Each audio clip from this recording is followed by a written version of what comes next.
සියලුම ආතරයිටිස් රෝග සඳහා රාජපුර හන්දි තෙල ඔබ සුවෙන් තබයි.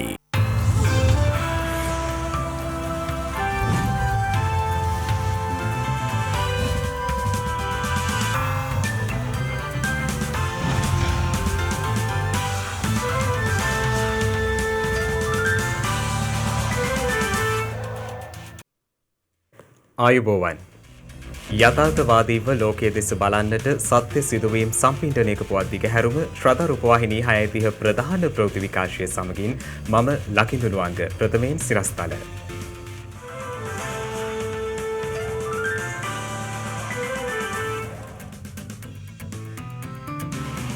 ගින්න පාලනය කළ එක්ස්ප්‍රස් පර්ල් නෞකාවේ තවත් පිපුරුමක්. කොවිඩ් ආසාධිතයින් අතර පවතින නවරෝගයක් හඳුනා ගැනේ. දරුවන් ගැන අවධානයෙන් පසුවන්නැයි විශේෂඥයින්ගෙන් උපදෙස්. සංචරණ සීමා දැඩිවෙයි. අත්‍යවශ්‍ය සේවා අවභාවිතා කරන්නන් සොයා විශේෂ මෙහෙයුම්. කොවිඩ් ව්‍යාප්තිය හමුවේ මෙරට මත්පැන් හා මද්‍රව්‍ය භාවිතයේ අඩුවීමක්. ඇමරිකානු ජනපති සිය පළමු අයවැය ලේඛනය ඉදිරිපත් කරයි.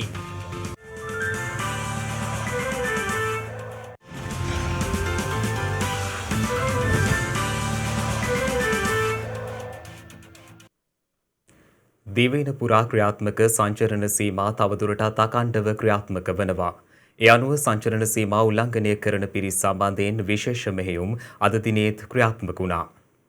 මේ වන විට පනවා ඇති සංචරණ සීමා ජූනි මස 7 වනදා අලුයම 4 තෙක් අඛණ්ඩව ක්‍රියාත්මක කිරීමටයි රජය ඊයේ දිනේ තීරණය කරනු ලැබුවේ.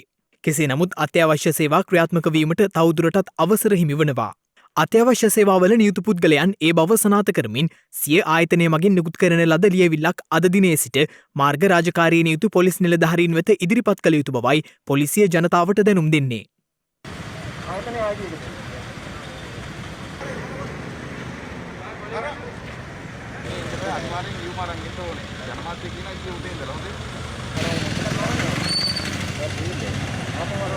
මේ වගේ ඔප්පු කරන්න පොඩක් කියනවා දාලා නැහැ. මේ වෙලාවේ නෑ අරන් යනවා කරන්න බෑ මාත්‍යෝ යන්න දෙන්නේ නැහැ කින්දේකට. දැන් අරන් යන්න. අපි පසුගිය දවස්වල කොළඹට ඇතුල් වෙන වාහන සම්බන්ධයෙන් කරපු අධ්‍යයනයේදී පෙනී ගියා 10% විතර වාහන අත්‍යවශ්‍යතාවයක් නොමැතිව නොයෙකුත් ලිපි ආදී අවභාවිතා කරමින් පැමිණෙන බව අද දවසේදී දැඩි ක්‍රියාමාර්ග අරන් තියෙනවා. එවැනි වාහන සියල්ලම ආපසු හරවා යැවීමටත් එසේ අවභාවිතා කරන අයව සම්බන්ධයෙන් දැඩිව නීති ක්‍රියාත්මක කරන්නත් අවශ්‍ය කටයුතු කරලා තියෙනවා. කොළඹ නගරයේ විතරක් නෙමෙයි ඊට පරිබාහිරව බස්නාහිර පළාතේ ප්‍රවේශන ස්ථානවලදී අනිකුත් ඒ අතරමැද තියෙන සියලුම පොලිස් වසංගවලත් අද දවසෙත් මින් ඉදිරියටත් සංචාරණ සීමාවන් පැවැත්වෙන කාල සීමාව තුළ ඉතා දැඩිව වාහන පරීක්ෂා කරලා බලලා ඒ ලබා දීලා තියෙන අත්‍යවශ්‍ය වට ලබා දීලා තියෙන අවස්ථාව වැරදි විදිහට භාවිතා කරලා ඉවරලා අනවශ්‍ය සංචාරණය දෙන අය සම්බන්ධයෙන් දැඩිව නීති ක්‍රියාත්මක කිරීමට අවශ්‍ය පියවර අපි අරන් තියෙනවා. මෙහිදී අත්‍යවශ්‍යයෙන්ම පොලිසියට දැන ගැනීමට අවශ්‍ය වෙන්නේ මෙම සේවකයා එදින සේවයට කැඳවා ඇද්ද යන්න පිළිබඳව. ඒ නිසා ආයතන ප්‍රධානියා යනුවෙන් අදහස් වන්නේ එම ආයතනයේ උප ප්‍රධානියෙක් ඒ වගේම යම්කිසි අංශයක ප්‍රධානියෙක් වත් එයට ප්‍රමාණවත් වෙනවා. යම්කිසි සේවා යෝජකයෙක්ගේ අංකය සඳහන් කළ තිබිය යුතුයි එම ලිපියේ. එවැනි අවස්ථාවකදී පොලිසියට පුළුවන් දුරකථන ඇමතුමක් දී මොහු සත්‍ය වශයෙන්ම මෙම ආයතනයේ සේවය කරන්නෙක්ද යන්න පිළිබඳව දැන ගැනීම සඳහා. මේ අතර ගොවින්ගේ කෘෂි නිෂ්පාදන ආර්ථික මධ්‍යස්ථාන වෙත ප්‍රවාහනය කිරීම සඳහා හෙට දිනේදී අවසර හිමි වන බව රාජ්‍ය අමාත්‍ය ශෂේන්ද්‍ර රාජපක්ෂ මහතා පවසනවා.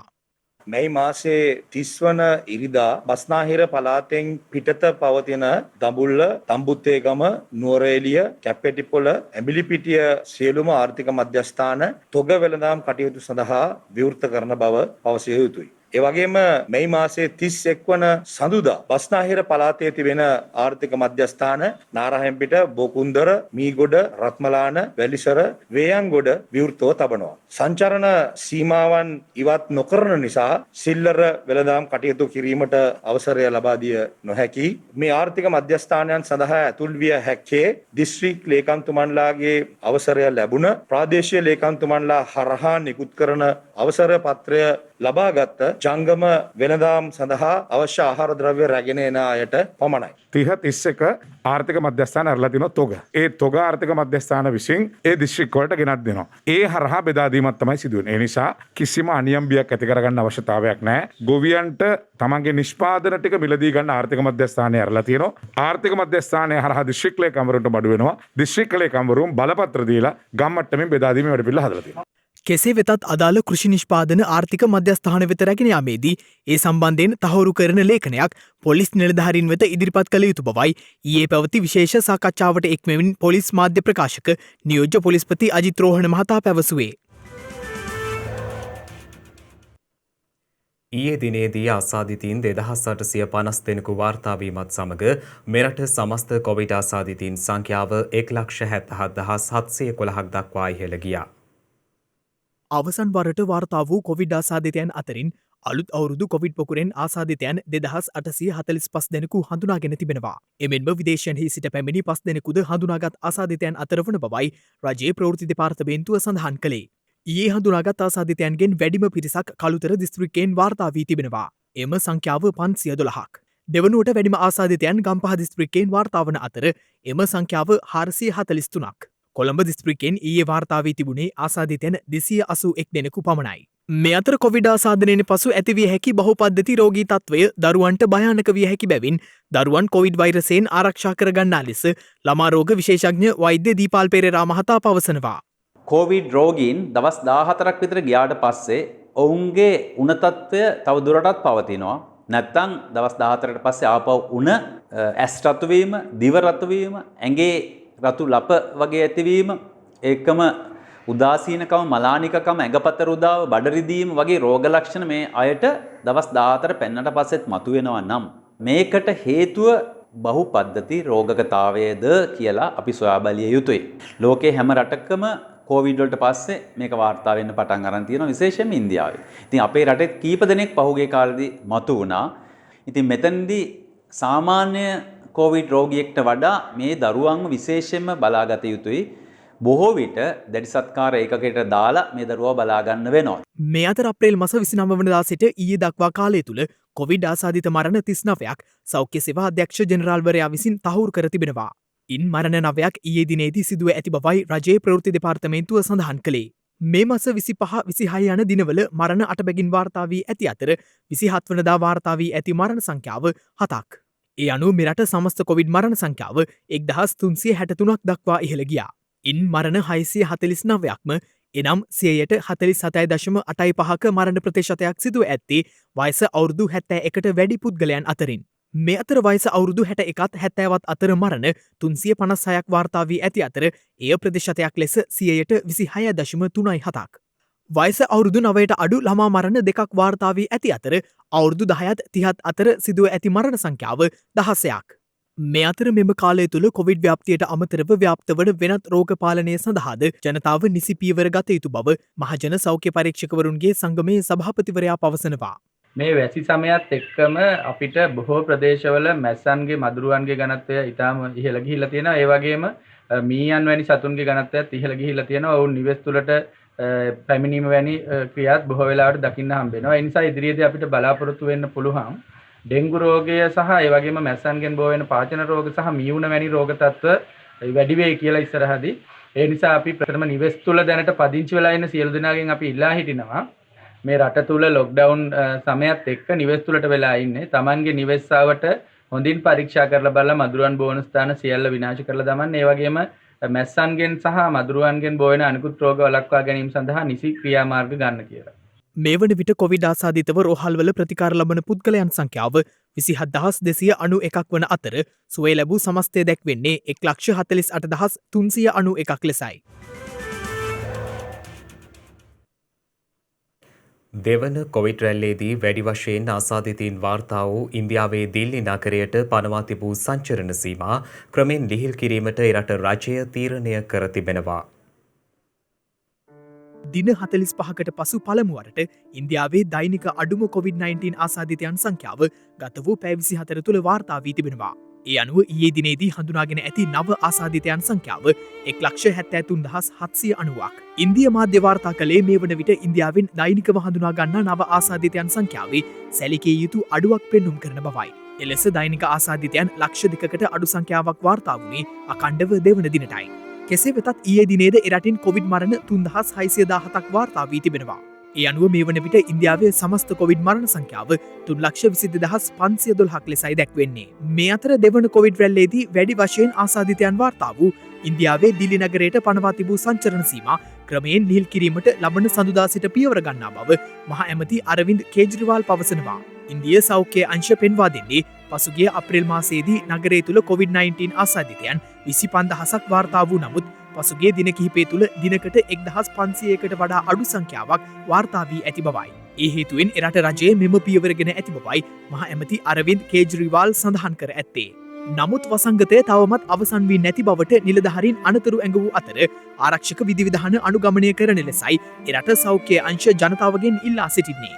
මේ අතර තමිල්නාඩු ප්‍රාන්තය සඳහා පනවා ඇති සංචරණ සීමා තවත් සතියකින් දීර්ඝ කර තිබෙනවා.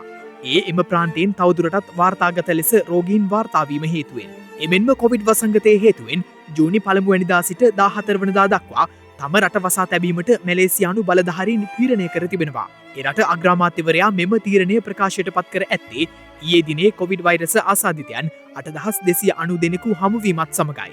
මැලේසියාවෙන් අකණ්ඩව වැඩිම කොවිඩ් ආසාදිතයන් හමු වූ 4 වන දිනය ඊයේ දිනයයි. විදෙස් මාධ්‍ය සඳහන් කළේ එම කාලය තුලදී අත්‍යවශ්‍ය සේවා සහ ආර්ථික කටයුතු සම්බන්ධ ක්ෂේත්‍රයන්ට එම සංචරණ සීමා බලනුපාන බවයි. මේ වන විට ගින්න පාලනය කර තිබූ එක්ස්ප්‍රස් පර්ල් නෞකාවේ පිපිරීමක් ඊයේ රාත්‍රියේද සිදුව තිබෙනවා. මේ අතර නෞකාව ගිනිගැනීමේදී ඇති වූ විෂතුමාරය හේතුවෙන් රට අභ්‍යන්තරයටද හානි සිදුවිය හැකි බවයි සමුද්‍රීය පරිසර ආරක්ෂණ අධිකාරියේ සාමාන්‍ය අධිකාරී ටර්නි ප්‍රදීප් කුමාර මහතා සඳහන් කළේ. කොළඹ වරායට ඇතුළුවීම සඳහා නාවික සැතපුම් 9.5 දුරින් නැංගුරම්ලා තිබූ එක්ස්ප්‍රස් පර්ල් නෞකාවේ ගින්නක් ඇති වූයේ පසුගිය 20 වැනිදා පස්වරුවේදී. ඒ අනුව එම නෞකාවේ ඇති වූ ගින්න පාලනය කිරීමට නාවික හමුදාව ඇතුළු අංශයන්ට හැකි වුවත් පසුගියදා නෞකාවේ සිදු වූ පිපුණුමක් සමග එම ගින්න පාලනයෙන් තොර තත්ත්වයකට පත් වූයේ ඉන් අනතුරුවයි. ඉන්දිය නාවික හමුදාවේ සහ නෞකාව ගලවා ගැනීමට පැමිණි විදේශීය කණ්ඩායම්වල සහයෙන් පෙරේදා පස්වරුව වන විට ගින්න පාලනය කිරීමට සමත් වුණා. කෙසේ වෙතත් ඊයේ රාත්‍රියේදී ගින්න පාලනය කර තිබූ එක්ස්ප්‍රස් පර්ල් නෞකාවෙන් තවත් පිපිරීමක් සිදුව තිබෙනවා. සමුද්‍රීය පරිසර ආරක්ෂණ අධිකාරියේ සභාපතිනි නීතිඥ දර්ශනී ලහඳපුර මහත්මිය සඳහන් කළේ එම පිපිරීමත් සමග ඇති වූ ගින්නද මේ වන විට පාලනය කර ඇති බවයි. ඊයේ රාත්‍රියේ 11ට පමණ යම්කිසි පිපුරුමක් නැවතුලින් පැමිණියා කියන එක කියන්නට ඕනේ. ඒ අවස්ථාවේදී ගිනිදැල් නැවතත් වැඩි වෙලා නැව ගින්න වැඩි වුණා. විශ්වාස කරන්නේ ගොඩක් වෙලාට නැවේ තිබෙන තෙල් ටැංකියක් පුපුරන්නට ඇති කියලා. නමුත් කලිනුත් අපිට ලැබිලා තිබුණ තොරතුරු අනුව ගොඩක් වෙලාට නැවේ තිබුණ තෙල් ඉන්ධන දහනය වෙලා ඇති කියලා විශ්වාස කරනවා. එම නිසා කිසිම වෙලාවක අපිට පෙනෙන්නේ නැහැ නැවේ බදේ හෝ ඒ ආසන්නයේ තෙල් පැල්ලමක විසිරීමක ලක්ෂණ පෙන්වන්නේ නැහැ. හැබැයි දැන් මේ වෙන විට ඊයේ රාත්‍රියේ වැඩි වුණු ගින්න ආය මර්ධනය කළා යටපත් කළා තියෙනවා ගින්න පාලනය කරලා තියෙනවා. එක්ස්ප්‍රස් පර්ල් නෞකාවේ සුන්බුන් ඊයේ දිනේත් ප්‍රදේශ කිහිපයක වෙරළට ගොඩ ගසා තිබුණා. ඒ අනුව නෞකාවේ තිබූ බහලුම් කොටස් සුන්බුන් සහ බාණ්ඩ පානදුර සිට කළුතර දක්වා වෙරළ තීරයේ ස්ථාන කිහිපයකට ඊයේ ගොඩ ගසා තිබුණා. නෞකාවෙන් සාගරය වෙත විසිරුණු අපද්‍රව්‍ය හේතුවෙන් සාගර ජීවීන් වෙතද දැඩි බලපෑමක් එල්ල වී ඇති අතර ඒ අනුව මියගිය සාගර ජීවීන් වෙරළ වෙත ගොඩ ගසා ඇති ආකාරයක්ද දක්නට ලැබුණා.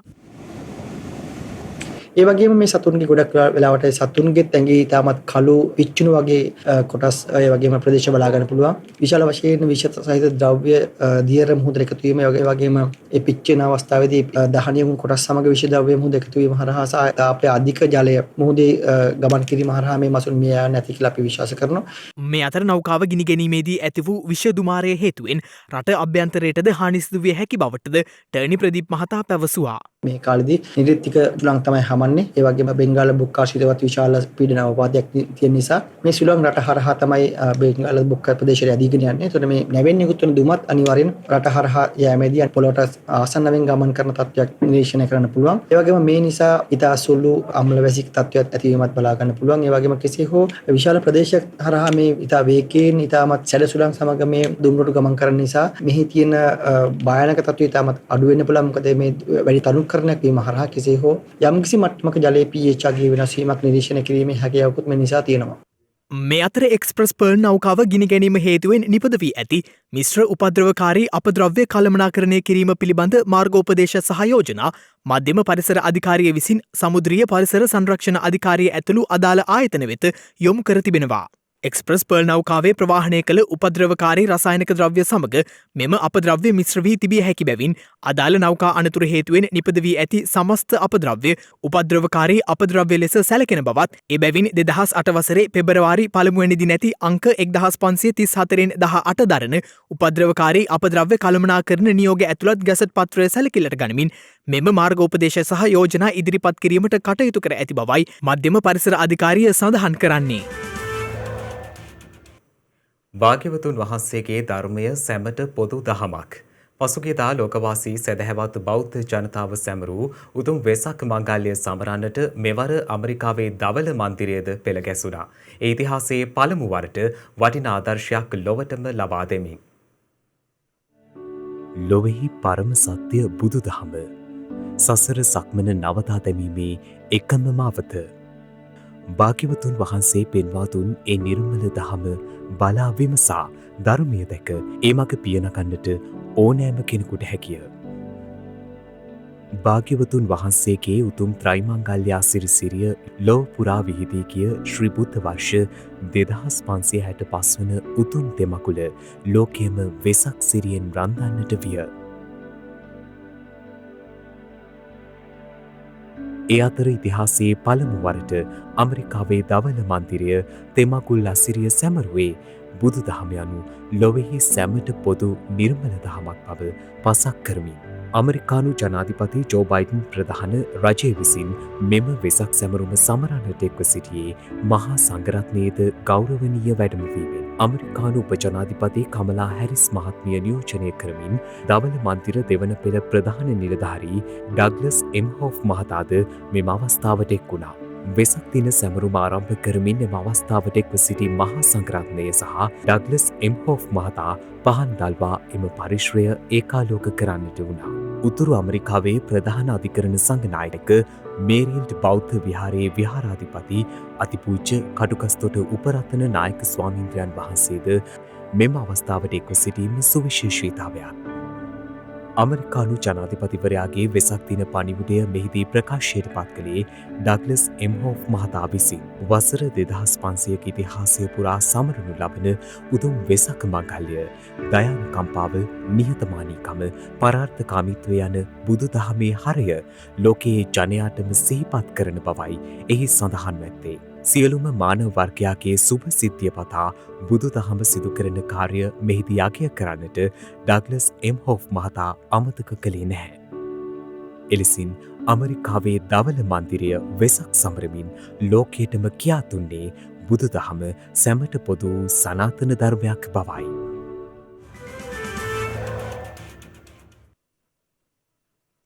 මේ දින කිහිපය පුරාම ඔබ විසින් අපට එවන ලද වෙසඟේ අරුත දනවන නිර්මාණ සඳහා අපි ඉඩ වෙන් කළා. අදත් සූදානම එලෙස ඔබ වූ වෙසක් නිර්මාණ කිහිපයක් වෙත යොමුවන්නටයි. ශ්‍රද්ධා වෙසක් මංගල්‍ය ශ්‍රී බුද්ධ වර්ෂ 2565.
මේ දිනවල ගිනිගැනීමට ලක් වූ නෞකාවක් ගැන සහ එයින් සිදුවන හානිය ගැන අපි නිතරම කතා කරනවා. ඒ නිසා ලෝක ඉතිහාසයේ ඒ විදියට සිදු වූ නෞකා අනතුරු කිහිපයක් ගැනයි මේ සොයා බැලීම. දින ගණනාවක් පුවත් මවන සාධකයක් ගිනිගත් නෞකාව එක්ස්ප්‍රස් පර්ල්.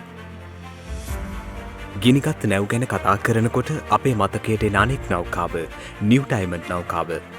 මෑත කාලීනව සිදු නෞකා අනතුරු අතර නිව් ඩයමන්ඩ් නෞකාවේ ගිනි ගැනීමත් එක්ස්ප්‍රස් පර්ල් නැවේ ගිනි ගැනීමත් සටහන්ව තිබෙනවා. හැබැයි මේ කියන්න යන්නේ ඒ නෞකා ගැන නෙවෙයි. ලෝක ඉතිහාසයේ මේ වගේ අනතුරුවලට ලක් වූ නෞකා කිහිපයක් ගැන. 21 වන සියවසේ සිදු වූ දරුණුතම නෞකා අනතුරු ගැන. වර්ෂය 2002. හැන්ජින් පෙන්සිල්වේනියා නෞකාව. දකුණු කොරියාවේ නිෂ්පාදිත ලයිබීරියානු දජය යටතේ යාත්‍රා කෙරුණු මීටර 281ක් දිගති බහලුම් ප්‍රවාහන නෞකාවක්. 2002 වසරේ නොවැම්බර් මාසයේ 11 වනදා ශ්‍රී ලංකාවේ දෙවුන්තර තුඩුවට කිලෝමීටර 150ක් දුරින් ඉන්දියන් සාගරයේ මේ නෞකාව යාත්‍රා කරමින් තිබුණා.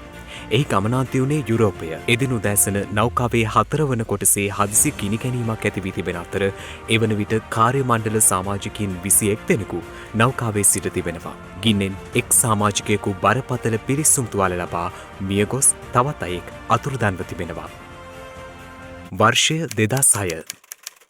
හයුන්ඩායි ෆෝචුන් නම් නෞකාව ආසියාකරයේ සිට යුරෝපය බලා ගමන් කරද්දී යේමනයට කිලෝමීටර 100ක් පමණ දුරින් ඒඩන් බොක්ක ප්‍රදේශයේදී අනතුරට ලක්වුණේ 2006 වසරේ මාර්තු 21 වනදා. මේ නෞකාව පැනමා රාජ්‍යයට අයත් එකක්. නැව් තට්ටුවට පහලින් සිදු වූ පිපිරීමකින් නැරඹි ගිනි ගැනීමක් පසුව නැවේ අවර කොටස පුරා ව්‍යාප්ත වී තිබුණා. එවිට ඇති වූ පිපිරීම් වලින් නැව් කඳේ විශාල කොටසක් විනාශ වී ඇති අතර සිදු වූ මීටර 12ක පමණ පැල්ම නිසා නෞකාව තුළට ජලයද කාන්දු වී තිබෙනවා. 2011 වර්ෂය. AMV රේනා නෞකාව 2011 ඔක්තෝබර් මාස 5 වනදා AMV රේනා නම් ග්‍රීක නෞකාව පැයට කිලෝමීටර 30ක පමණ වේගයෙන් පැමිණ නවසීලන්තයේ ප්ලෙන්ටිබොක් ආශ්‍රිත ප්‍රදේශයේ ඇති ඇස්ට්‍රලේප් කොරල් පරයේ ගැටීමෙන් සිරවීමට ලක්ව තිබෙනවා. නෞකාව කොරල් පරයේ සිරවී තිබීම නිසා මුහුදු රළ මගින් දිගින් දිගටම ඇති කරන චලනය හේතුවෙන් නෞකා බඳ පීඩනයට ලක්වීම නිසාත් කොටස් දෙකකට වෙන් වී යාමේ අවදානම පැවත තිබෙනවා. 2018 වර්ෂය. මෑස්ක් හොනාම් යනු ඩෙන්මාර්ක් සමාගමකට අයත් දිගින් මීටර 353ක් වන සුවිසල් බහලුම් ප්‍රවාහන නෞකාවක්. එය 2018 මාර්තු 6 වනදා සිංගප්පූරුවේ සිට ඊජිප්තුව බලා ගමන් කරන අතරතුර ඕමාන් රාජ්‍යයට කිලෝමීටර 1700ක් ගිනි කොන දෙසින් අරාබි මුහුදේදී ගිනි ගැනීමකට ලක්ව තිබුණා. එම නෞකාවේ කාර්ය මණ්ඩලය විසින් කාබන් ඩයොක්සයිඩ් සහ වෙනත් ගිනි නිවන උපකරණ යොදාගෙන ගින්න පැතිරීම වැළැක්වීමට විශාල ලෙස උත්සාහ කර තිබුණත් ගිනිදැල් පැතිරීම වේගවත් වීමත් බහලුම් පුපුරා යාම නිසා කාර්ය මණ්ඩල සමාජිකින් නෞකාවෙන් ඉවත් කිරීමටත් සිදුව තිබෙනවා. ඒ අනුව 23 දෙනෙකු නෞකාවෙන් ඉවත් වූ නමුත් සිව් දෙනෙකු එවන විට අතුරුදන්ව සිටියා. ලෝකයේ සිදු නෞකා අනතුරු කිහිපයක්ම ලෝක ඉතිහාසයේ මෙසේ සටහන් වදී තවමත් එහි සටහන් නොමැකී ඇති.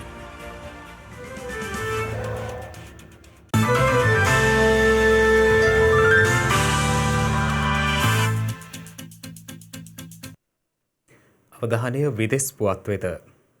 අමරිකානු ජනාධිපති ජෝ බයිඩන් එම දුරයට පත්වීමෙන් පසුව එරට පළමු අයවැය ප්‍රකාශයට පත් කර තිබෙනවා. ඇමරිකානු ජනාධිපති ජෝ බයිඩන් සිය මංගල අයවැය යෝජනාවලිය ඉදිරිපත් කර තිබෙනවා. ඒ අනුව අයවැය මගින් වෙන් කර ඇති මුදල ඇමරිකානු ඩොලර් ට්‍රිලියන 6ක්. පසුගිය වසරේ ඩොනල්ඩ් ට්‍රම්ප් ඉදිරිපත් කළ අයවැය යෝජනාවලිය ඇමරිකානු ඩොලර් ට්‍රිලියන 4.8කින් සමන්විත වුණා. ඊට සාපේක්ෂව පුළුල් සැලස්මකින් යුත් ජෝ බයිඩන්ගේ යෝජනාවලියෙන් යටිතල පහසුකම් වැඩිදියුණු කිරීම සහ සමාජ ආරක්ෂාව තහවුරු කිරීම වෙනුවෙන් වැඩි ඉඩක් වෙන් කර තිබෙනවා. ආර්ථික විශ්ලේෂකයන් පවසන්නේ එය සම්මත වූහොත් දෙවැනි ලෝක යුද්ධයෙන් පසු ඇමරිකාවේ වැඩිම වියදම් ඇතුළත් අයවැය මේ වනු ඇති බවයි. ඇමරිකානු ජනාධිපති ජෝ බයිඩන් සඳහන් කළේ තම අයවැය ජනතාව වෙනුවෙන් ඍජුවම ආයෝජනය කිරීම අරමුණු කර ගනිමින් නිර්මාණය කර ඇති බවයි. ඉන් රටේ ආර්ථිකය ශක්තිමත් කෙරෙන අතර දිගු කාලීනව මූල්‍ය තත්ත්වයේ ඉහළ නංවනු ඇතැයිද ඔහු අවධාරණය කර තිබෙනවා. එමෙන්ම විදෙස් වාර්තා සඳහන් කළේ ඇමරිකාව තුළ සිටින ධනවත් පුද්ගලයින්ගෙන් වැඩියෙන් බදු අයකර ගැනීමේ යෝජනා මෙම අයවැය තුළ ඇතුළත් බවයි. එමෙන්ම 2031 වසර වන විට එරට ණය ප්‍රමාණය දළ ජාතික නිෂ්පාදනයෙන් 117ක් දක්වා ඉහළ නැංවීමට එම අයවැය මගින් යෝජනා කර තිබෙනවා. දිනක සටහන් නිමවන්නට මතෙන් හෙට දවසේ වැදගත්කම ගැනයි මේ අවධානය.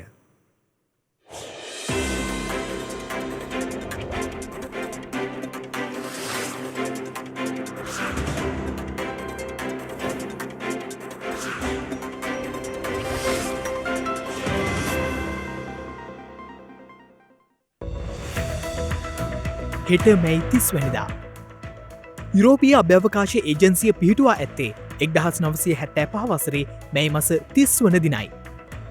ක්‍රෝේෂියාවේ ජාතික නිදහස් දිනය මැයි මස 30 වන දිනට එනම් හෙට දිනට යෙදී තිබෙනවා.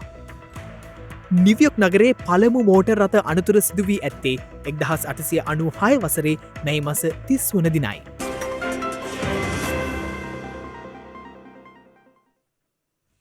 ඒ සමගින් ශ්‍රද්ධා ප්‍රධාන ප්‍රවෘත්ති විකාශය නිමාවට පත්වනවා. හමුවමු හෙටත් සවස් 6යි 30ට. තෙරුවන් සරණයි.